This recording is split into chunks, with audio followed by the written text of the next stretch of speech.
Tuesday, March 17th, to order. To the flag of the United States of America, and to the republic which stands one nation, under God, indivisible, with liberty and justice for all. Feldman. Present. Glaser. Present. Miller. Present. Schneider. Present. Powell. Stoeffler. And Dyke. Approval of the agenda, we're going to review agenda items. Number 5, zoning ordinance first reading. 2, open discussion because it is nothing presented to council. So no decision will be made on it, but we can discuss it.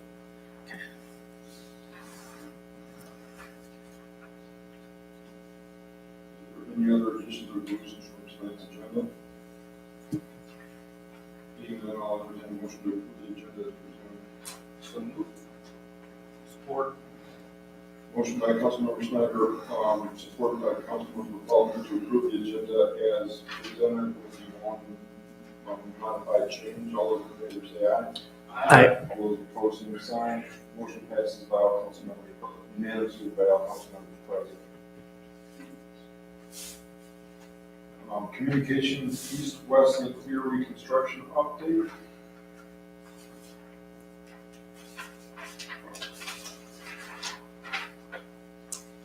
Mr. President, Jerry Rose is here from Fleece Vanderbrink.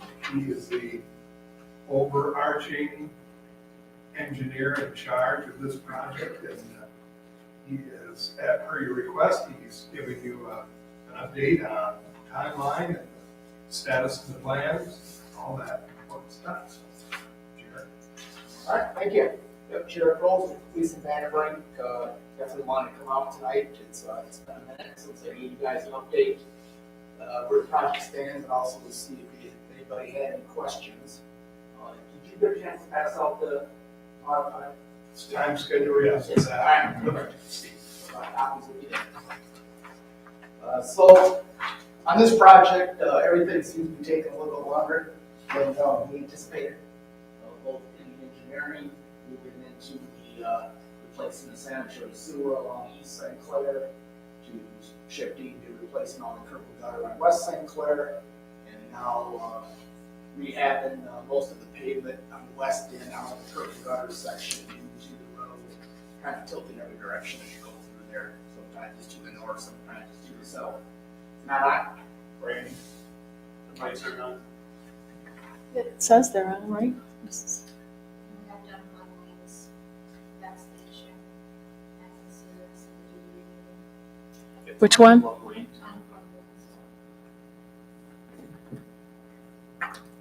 Don't talk, Wayne. Well, it is unplugged because the cord was down below, because I wondered why the cord was there. There's this cord here, I pushed it back. I think this is it.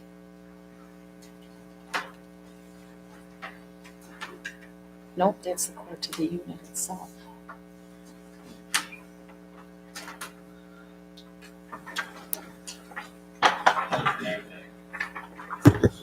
There you go.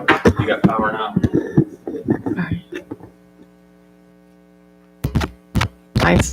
Mine's on this. Everybody else's. They go red when they. Right.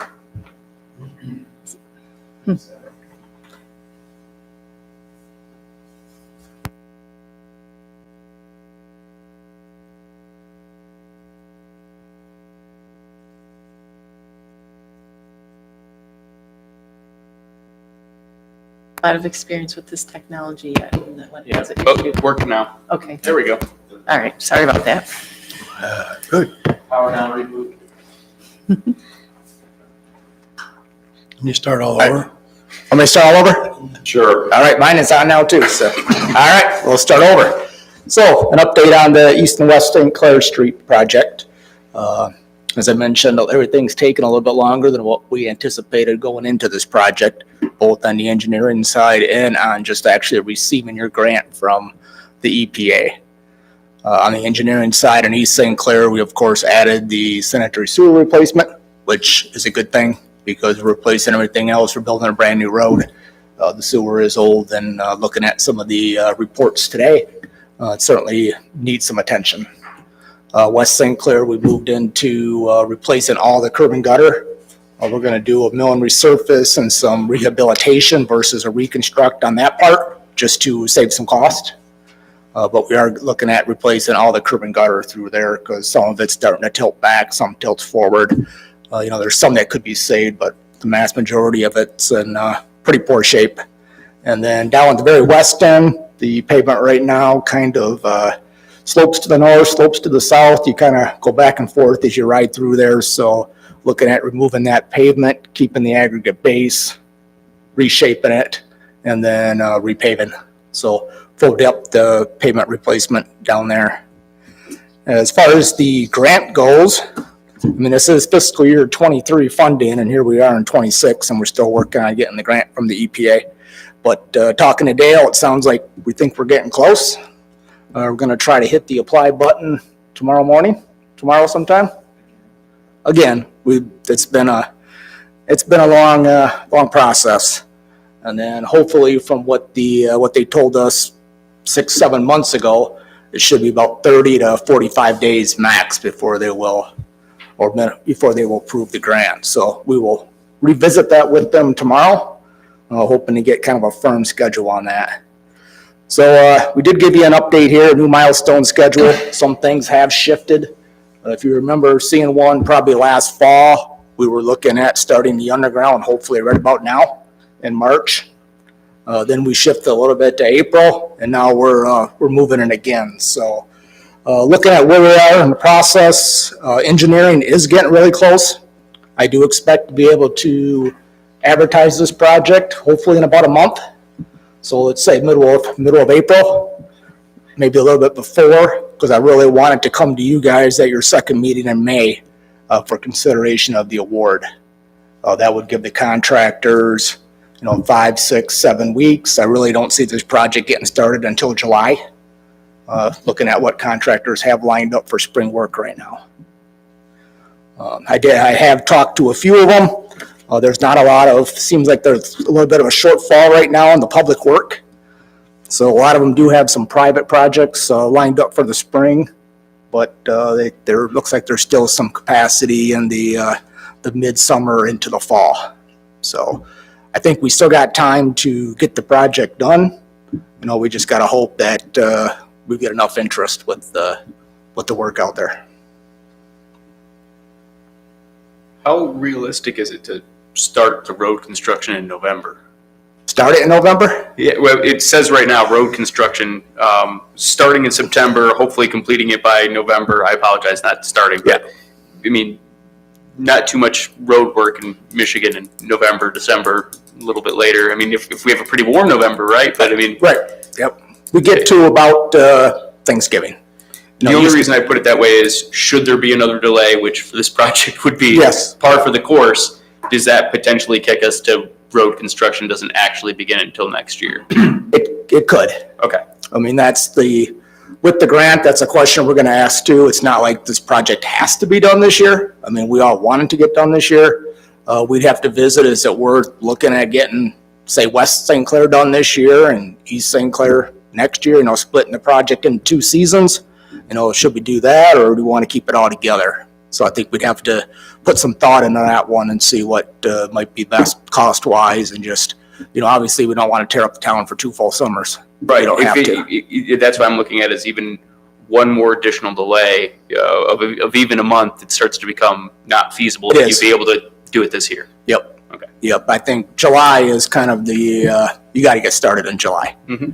And then that gives us some good solid months to get the work done, and still probably definitely into November for finishing up, getting past deer hunting season into probably Thanksgiving, which it seems like all of our road projects are going that long.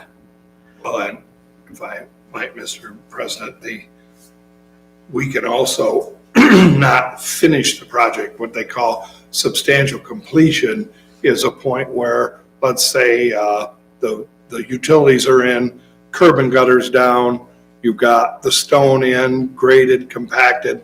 You can put a top driving course on it and leave it sit for the winter. that actually ends up getting you a better final project in the spring when all of the compaction issues will show up from the freeze thaw and the winter use. So it's not a bad thing if it ended up being finished, but it will be always taken into consideration the convenience of the residents so they are not adversely affected. So how is it decided? If it's drivable in the wintertime without blockage, yeah, that's good. But where do we get to the point where we say it's not, you're halfway through construction and it's November 5th, and then it's going to be a 1-lane road for all winter? That's not really acceptable. We wouldn't approach it that way. It would be split in a way like. Well, that's my question. What would be the cutoff date, or what's the planning on that to know when to make that decision? Do you want to comment on that, Jerica? Probably are going to set a substantial completion for, let's just say, Thanksgiving.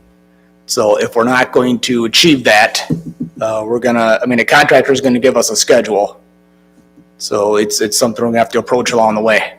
I think Dale's suggesting the curb would all be in, just not the final lifts of asphalt all the way up to the surface. So, and then that might be something we look at for the splitting it up too if we have to. So.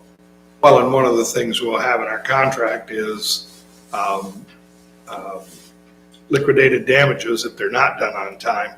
So if you're nearing, say, Thanksgiving and a certain amount of work needs to be finished, we can push them the contractor to bring in more people, more crew, or you're going to end up paying your penalties for not finishing it on time. Paying penalties and having a blocked road through December, January, and February is two Oh, different it's not things. that long. I'm kidding. Any other questions from council? If we have it substantial completion, what's the feasibility of like plowing the road when there's snow? What do we do for that? Or is it not? You'd still be able to plow it. Yeah, the road would be there, just not all the surfaces. So you're going to have a little bit of a lip at the curb. Yep. That's about it. But the intent would be, once the concrete curb goes in, then the driveways will happen, the sidewalks will happen, so all that'll be accessible. But usually once you get that far, the road part of it can go pretty quick, as long as the weather cooperates. So I think there's a lot we're gonna find out here in the next month. So I think I'll plan on coming back here if it's all right with you folks, and 2 meetings from now. So 4 weeks, and we should have a really good idea where we're at with this project then. Going forward, if you're not here, we'd like at least to have an updated schedule every 4 weeks. Okay. Any other questions from council? Thank you for the update. All right, thank you guys. We appreciate it. Moving on to consent agenda, regular meeting minutes, March 3rd, 2026.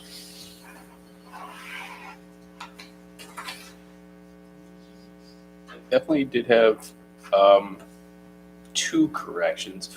One being under open discussion.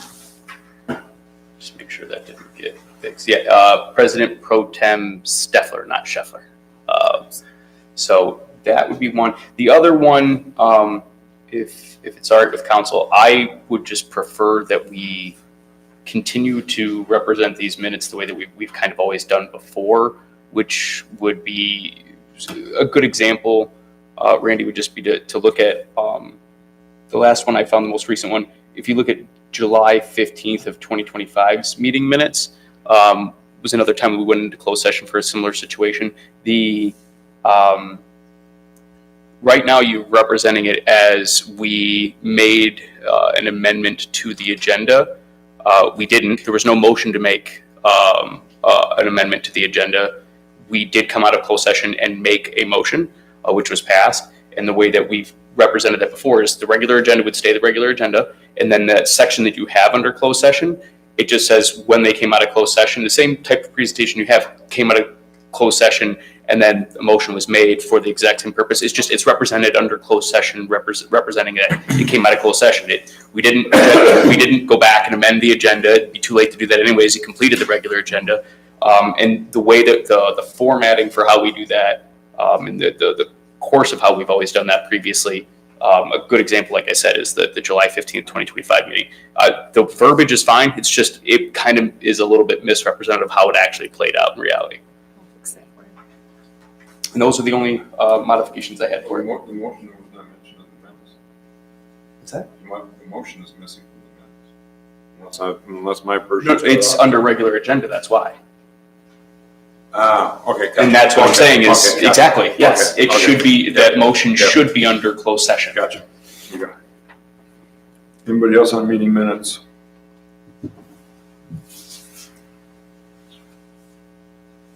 General fund. Major street fund, local street fund, Parks and Recreation fund, Downtown Development Authority fund, water tower debt fund, capital project fund, sewer fund, water fund, equipment fund. Payroll register report.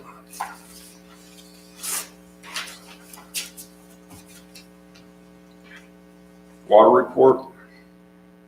DPW activity reports. Wastewater treatment plant report. Just a quick question on that one. Yeah. Dale, I know that this is an ongoing thing with our lift pump stations, and in this report,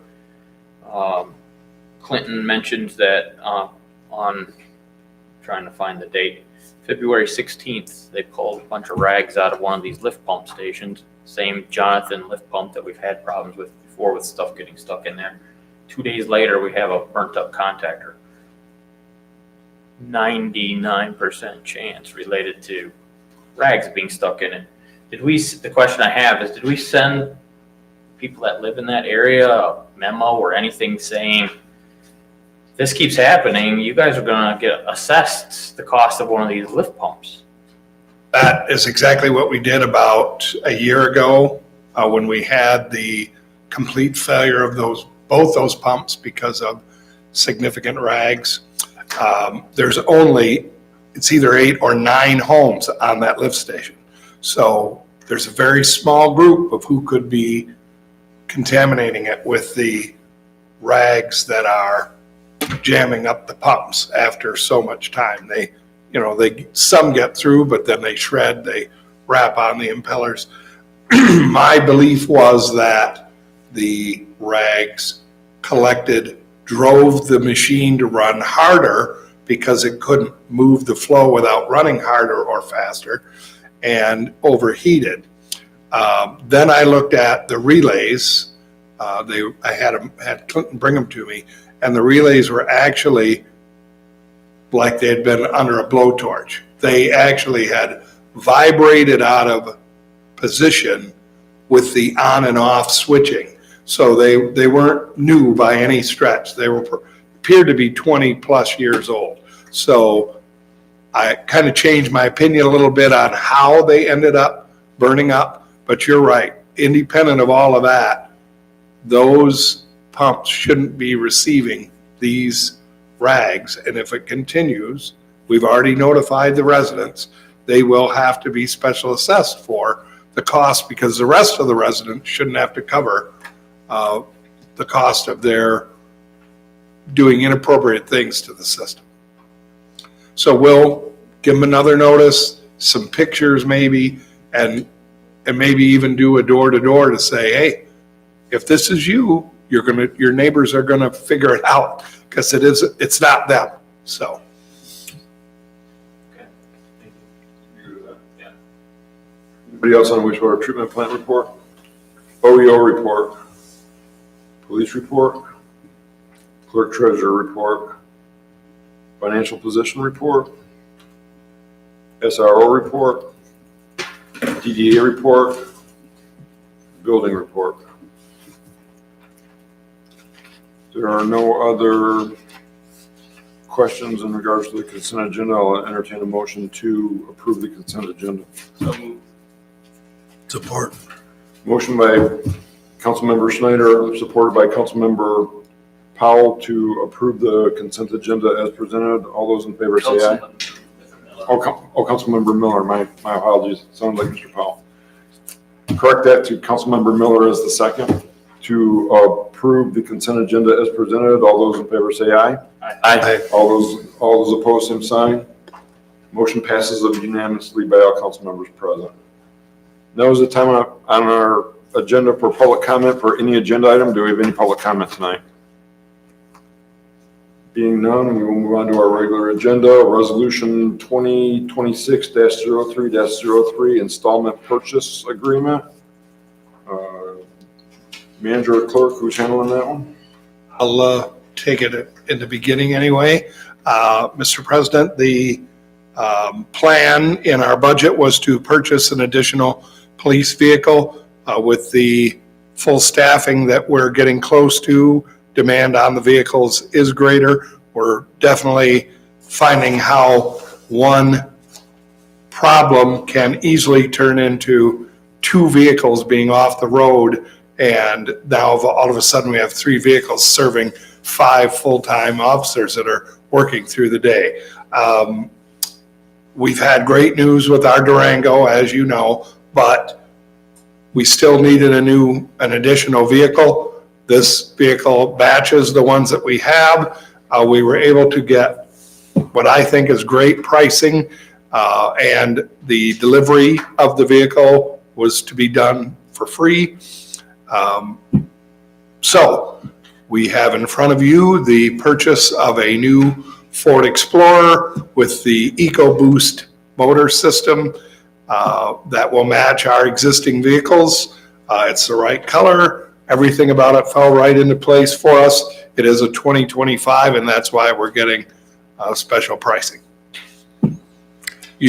Attached is a payment schedule. In this case, we're looking to do a installment purchase agreement rather than take it from our own funds, loaning to ourselves again. Not that that is a bad idea, but based on the 2 big upcoming projects, we felt it important to keep cash on hand. So there's an installment purchase agreement attached. We are doing a resolution provided to us by bond counsel, counsel attorney designed specifically for our lending plans for this future year. We're going to end up needing to do that every time we take out a loan moving forward, even if it's with a local bank, which this is, because the state of Michigan now requires us to do that, which was the problem we faced in our audit, that we had done our internal loans without approval of a bond or loan-based counsel. So the resolution and the matching installment contract or history is there. It's a 5-year agreement, and we're asking, I don't think we're asking for me to have permission to sign the agreement. It's the clerk and the president, clerk, treasurer, and the president. Any questions? Just one. Is 5 years the right term? And meaning, is this vehicle going to last that long? Knowing that police vehicles can get 100,000 miles in a year, are we going to be replacing it in 3, but have a 5-year? Yeah, based on the equipment that we have and the miles that have been placed on it, it will be at its end of life in 5 years. But I think 5 years is fine. The new vehicles are police interceptor models designed for the work they're doing, unlike our last vehicles. So I think they will last through 100,000 miles for sure.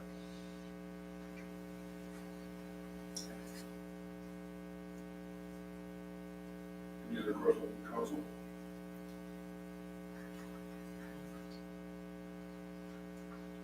Hearing none, I'll entertain a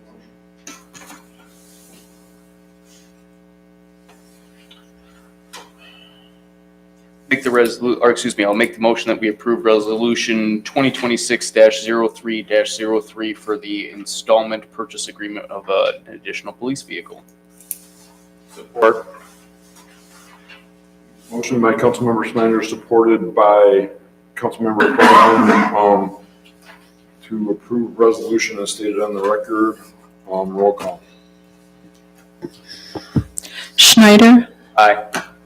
Feldman. Aye. Glasser. Aye. Miller, Aye. Powell. Aye. And Dyke. Motion passes by roll call vote unanimously by all council members present.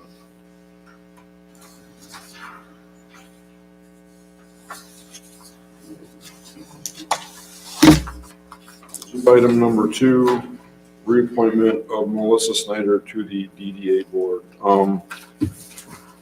The DDA director is recommending that Melissa Snyder, who currently serves on the DDA board, to be reappointed. Her term expires March 31st, 2026. This will extend it to March 31st, 2030. And as president, I am going to reappoint Ms. Snyder to the DDA board and ask council ratify it through motion. Just to clarify, abstaining, conflict of interest, can't vote, I have to say that. I know everybody knows that, but I have to say it anyway.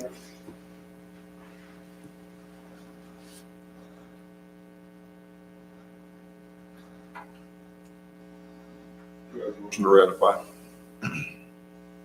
So moved. Support. Motion by Councilmember Miller, supported by Councilmember Powell, to ratify the president's appointment of Melissa Snyder to the DDA board for a term ending March 30th, 2030. All those in favor say aye. Aye. All those opposed say nay. The motion unanimously passes by all council members present, 1 abstain. Agenda item number 3, Park Board resignation, Melissa Snyder. Melissa, on March 7th, 2026, sent a letter of resignation that's within your packets. It comes before this board because she is the village appointee, citizen appointee to the Park Board, and before accepting this resignation, I want to thank Melissa for her tireless efforts over the, I forget how many years she served, but it was many, and has done very much for the Elmont Park, and her service is appreciated and will be missed. Did you have anything you wanted to present to the council? I think that my letter speaks for itself. Okay, I just wanted to give you the opportunity. So with that, I will accept the resignation of Melissa Snyder as our Park Board citizen representative and ask a motion to approve that ratification. Abstain for the same reason as the last one. Before we make that motion, does that mean we need to appoint a new? Yes. Okay, so what does that process look like? We would advertise it on our social media. Advertise it on our social media, and anybody interested should come to the village hall and fill out an application like anybody serving on any board would do. Time frame listed in the charter or anything? That ASAP. This needs to be a conversation after this particular okay. issue. Okay.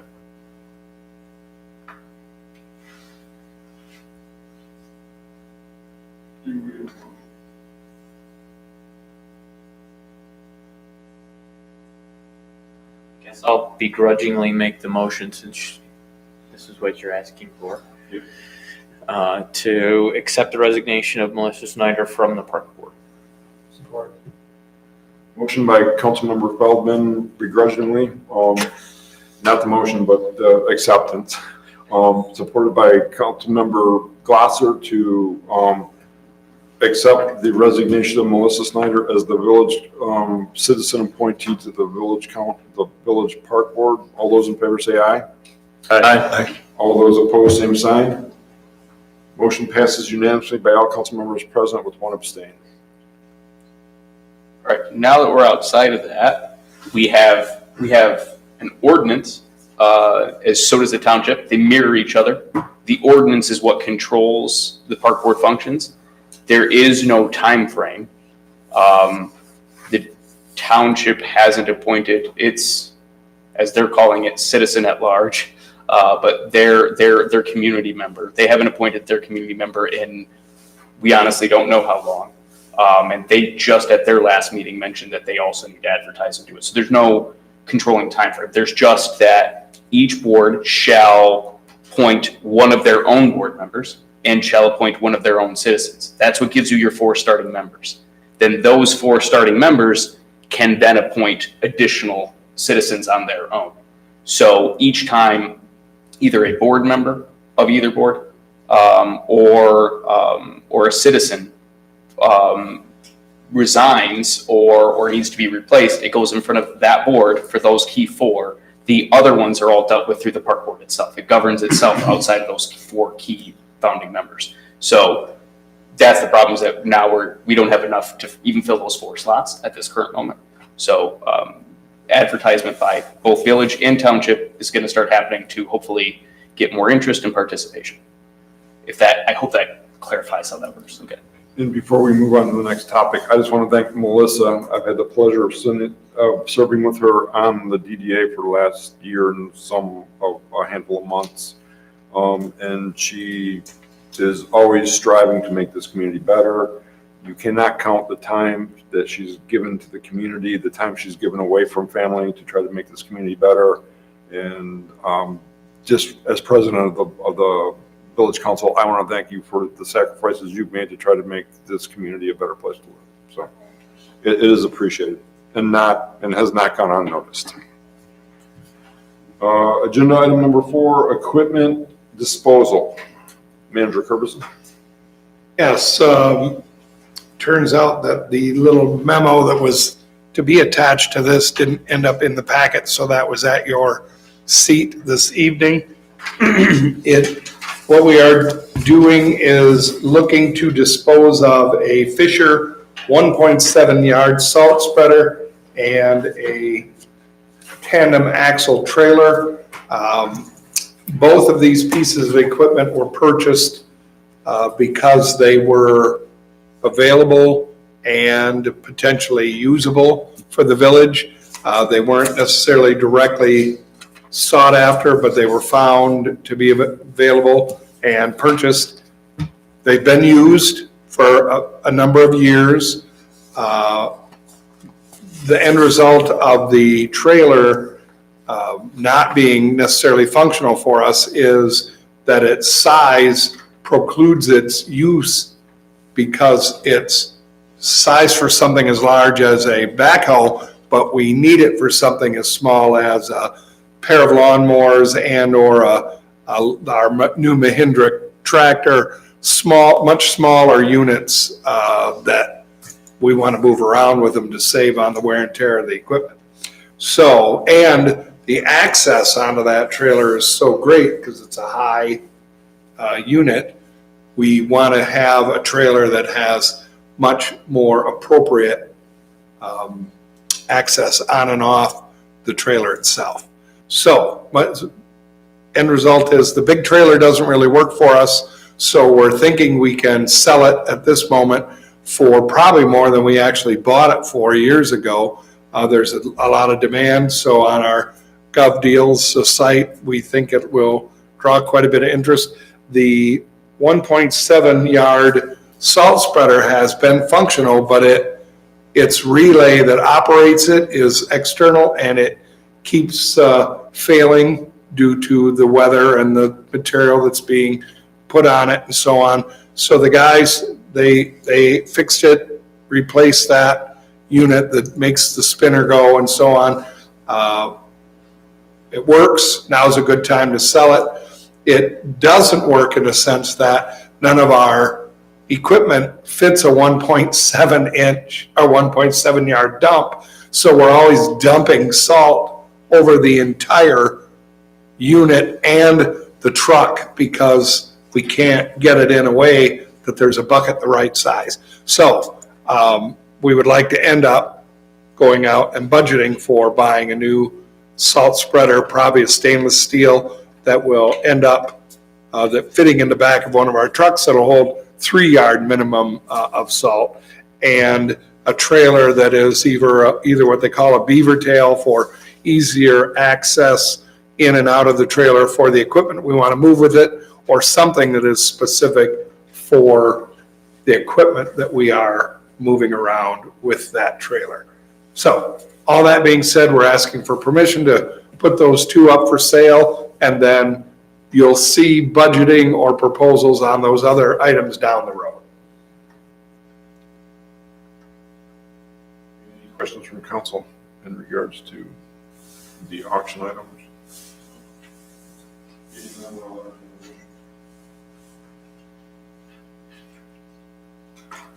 I will make the motion that we approve the listing for sale at the equipment disposal of the 1.7 yard salt spreader, as well as the tandem axle equipment trailer.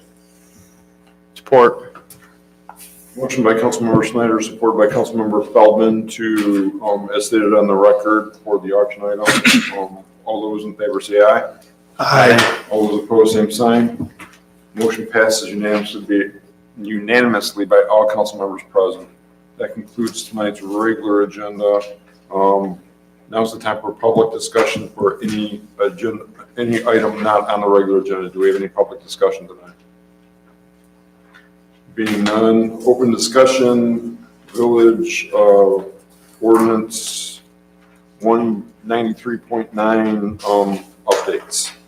So the planning commission at their last meeting was presented, had been reviewing its ordinances. It was discovered that this ordinance, the language utilized our planner found language within this ordinance that like no other community uses. So this was a recommendation from our planner to update our ordinance to more modernized language. And it was voted and approved on by the planning commission at their last meeting, and now they're bringing it to council for our approval. This would be considered open discussion. There will be no action taken on it tonight.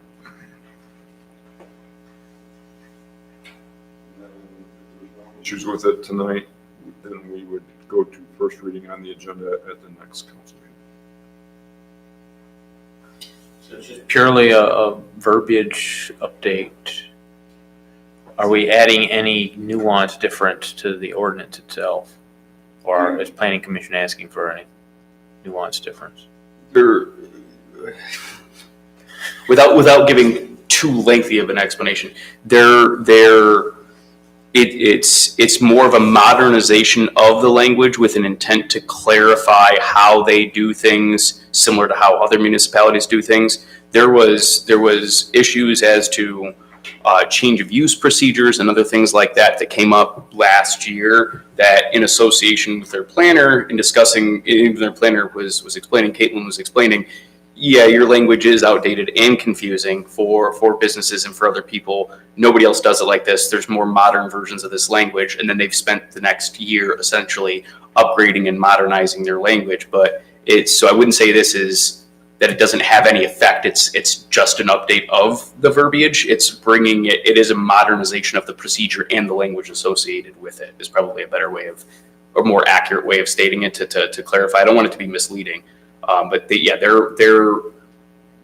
they're not a significant change, but they're trying to change just the basic terminology that they use, because their basic terminology they used to use would have been very confusing to somebody who hadn't been through this 1,000 times before as to what was a change of use versus what was a site change, what was permitted by right, what you had to come before, what you could go to the zoning administrator for approval for, what you had to come before planning commission for, what did require a site plan, what didn't.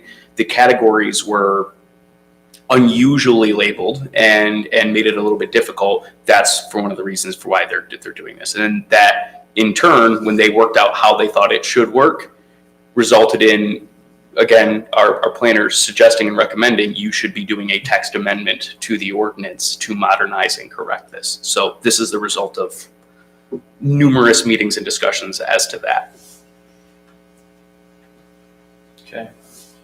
So really no fit, form, function requirement change as far as I would agree. what people have to meet from, I mean, this is, it seems to be related to parking and site plan approval or off-street parking. Correct. Because it was one of the only requirements before that necessitated coming before planning commission on every change of use or anything like that, because it was, that was the key marker.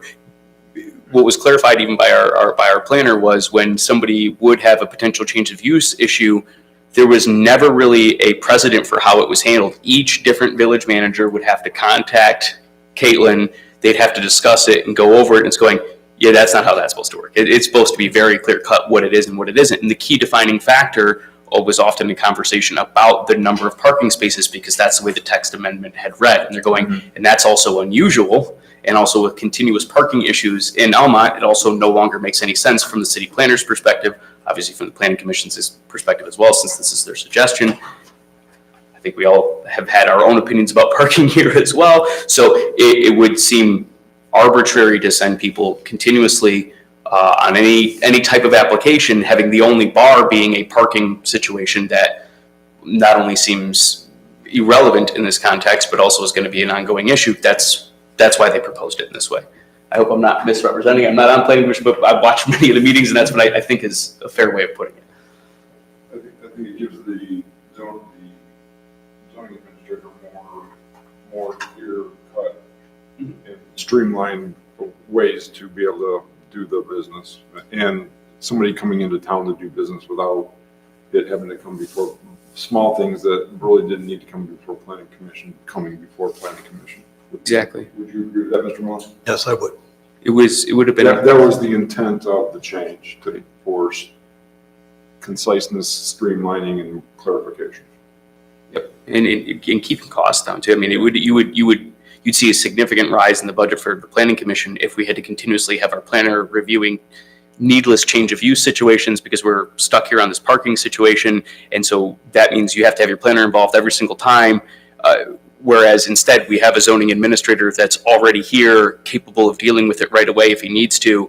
I mean, it would have been burdensome. It would have been too big of government. It would have been anti-business friendly, something that Almont had been accused of many, many times, of making it very, very difficult to do that. Not to mention, you can imagine how many lease agreements,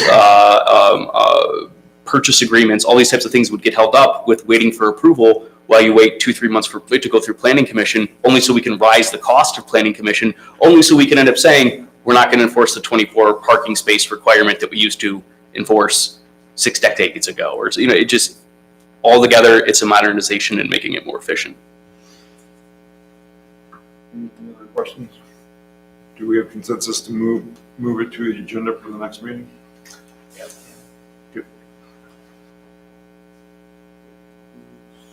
Discussion. Mr. Kerrison, do you have anything to bring council? I thought I'd touch base on a couple items that have been of community interest because they're pretty visible and they're, I don't know how detailed or how far their impacts will go, but the work that's been going on is pretty visible. The first one is the saddlery you're all familiar with. They are now working on, they've been improving the facility over the last year. They are now working on the apartments on the second floor. And They pulled the permits to rework the Edward Jones office in that area. So that, again, you're going to see activity in that property. Obviously, they're going to have to come to us for some signage changes, but I think they want to get everything in place before they select who and what they're going to end up wanting to put on a group sign. But that building's been very active, especially for the last couple of days.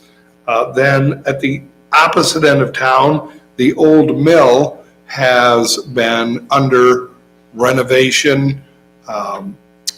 Originally, there was no building permit, and it was actually CCA that uncovered the work that had begun on Monday on their way through town.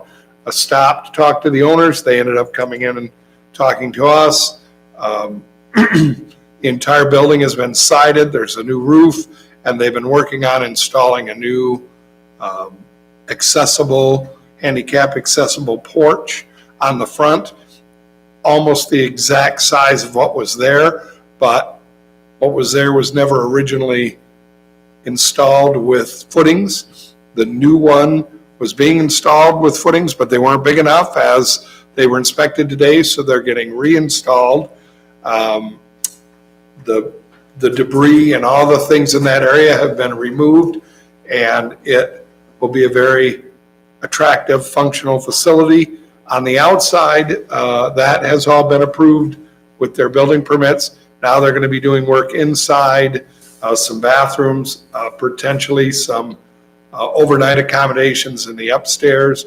That all has to come back to us, be reviewed, see if it fits the current zoning and the standards. They've even talked about making it a facility where people are allowed to stay and perhaps camp in the back on their property out back.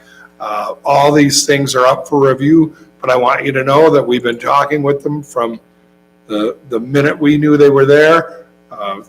Communications are going really well. They've been great with CCA. If CCA doesn't like their drawings, they remake them. It's been moving along well. So those two projects, opposite ends of town, but they'll be pretty visible, and then there'll be certainly traffic related to the activities, and that's a good thing. The only other thing I wanted to touch base on is we have been having for a while, you may remember, a issue with waste management. They handle our dumpster at the wastewater treatment plant, and they have the contract, I believe, is 35 years old. All of a sudden, in the last year, maybe year and a half, randomly, the driver will just decide he's not going to pick up the load and leave it there.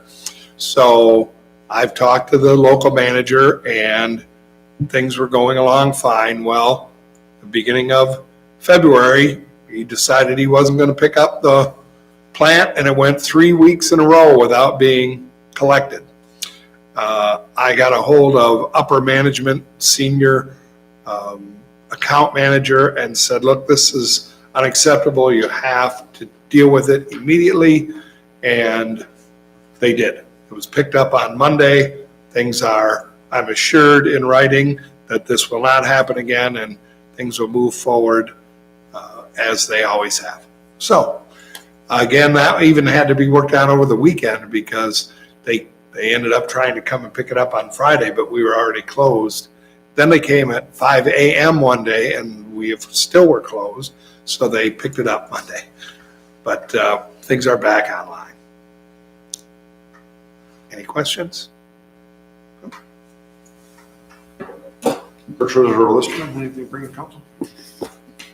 We have nothing special to share, just that you saw the basic financial reports that will come out of BSNA. I will be adding an additional Excel spreadsheet that I'm creating, and we're still working on getting those numbers updated to what I feel is confident that they're accurate with all the journal entries that occur each month. So that's where we're at. We're getting very close, looking to change how the bank accounts are organized at what funds they are handling in the two different financial institutions, and hoping to start that April 1. I have a meeting with our auditors next Tuesday to kind of go over what they see, and I'll keep council abreast. That's it. So, Village manager, how are we doing with Kingsbrook? They all squared away? Are they still? Kingsbrook paid on time. They did not get shut off.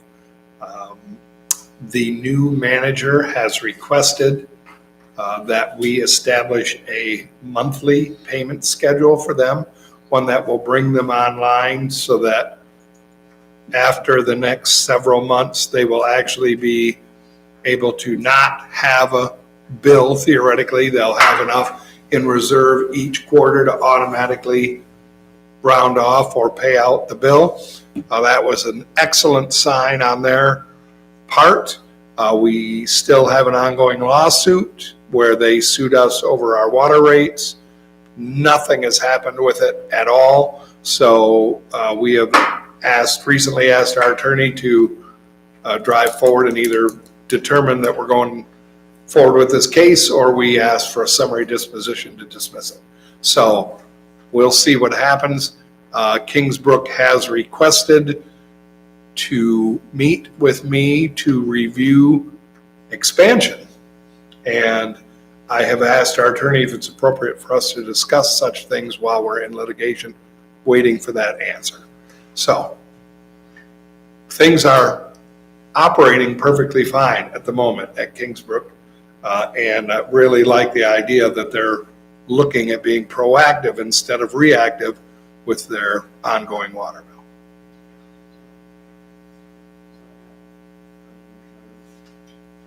I need to say tonight more than enough. I'm good. Councilmember Powell? All set, thanks. Councilmember Miller? Nothing tonight, thank you. Okay, before we go into closed session, students, you can come up and get your agenda signed.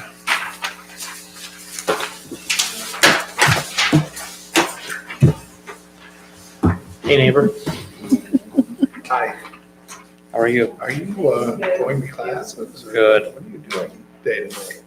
What is today's date? St. Patrick's Day. Okay, Yeah. good. Why are we even here on St. Patrick's Day, right? Yeah. Thank you.